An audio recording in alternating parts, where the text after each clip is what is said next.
যখন তারা প্রভুর সিন্ধুক জেরুজালেমে নিয়ে আসলেন, ভাইরা, রাজা দাউদ এক অসাধারণ কাণ্ড ঘটালেন। তাঁর স্ত্রী শৌলের কন্যা রাগে উন্মত্ত হয়ে জানালার বাইরে এভাবে তাকিয়ে ভাবছিল, ওকে তো একটা ছেলের মতন দেখাচ্ছে, এবং সত্যি সে একটা বাচ্চার মতন আচরণ করছিল। এবং যিশু বলেছেন, তোমরা যদি না ফিরো ও শিশুদের ন্যায় না হইয়া ওঠো, তবে কোনো মতে স্বর্গরাজ্যে প্রবেশ করিতে পারিবে না। এটা এইভাবে লেখা আছে। আর দাউদ সদাপ্রভুর সম্মুখে যথাশক্তি নৃত্য করিলেন, আর যতটুকু শক্তি ছিল তা সে লাফানোর জন্য ব্যবহার করলো। এদিক থেকে ওদিকে ঝাঁপিয়ে পড়ল। তখন দাউদ শুকনো এফদ পরিধান করিয়াছিলেন। আমার ভাই, ঈশ্বরের অভিষেকে নিজেকে আবৃত করুন এবং ঈশ্বরকে আপনাকে ব্যবহার করতে দিন। যখন তিনি তা করেন, তখন এমন ব্যক্তি হবেন না যে তাকে সামান্যই মহিমান্বিত করে, এবং আপনার সমস্ত শক্তি দিয়ে তাকে মহিমান্বিত করুন। মানুষকে অনুপ্রেরণা করার জন্য নতুন করে কথা বানাবেন না, বরং ঈশ্বর আপনাকে যা বলতে বলেছেন কেবল তাই বলুন। এইরকম সময় অনেকে ঈশ্বরের কাজে ব্যাঘাত ঘটায়, কিন্তু ঈশ্বরকে বিরক্ত করা যায় না। তিনি প্রভু, তিনি সবকিছু জানেন। তিনি যা বলেন তা আমরা যেন মেনে চলি। দাউদ, তুমি তোমার শক্তি দিয়ে লাভ দেবে, আর কিছু বলবেন না প্রভু। দাউদ তখন আত্মিকভাবে আনন্দিত হলেন।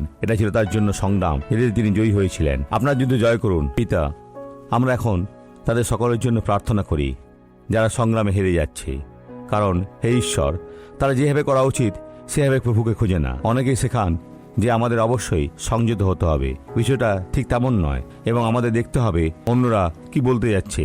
হে আমার প্রভু, আমি নিশ্চিত যে যখন আমরা আপনার নির্দেশ অনুযায়ী কাজ করব, তখন সবাই আমাদের সম্পর্কে ভালো কথা বলবে। প্রভু, তোমাকে অসংখ্য ধন্যবাদ। আমিন।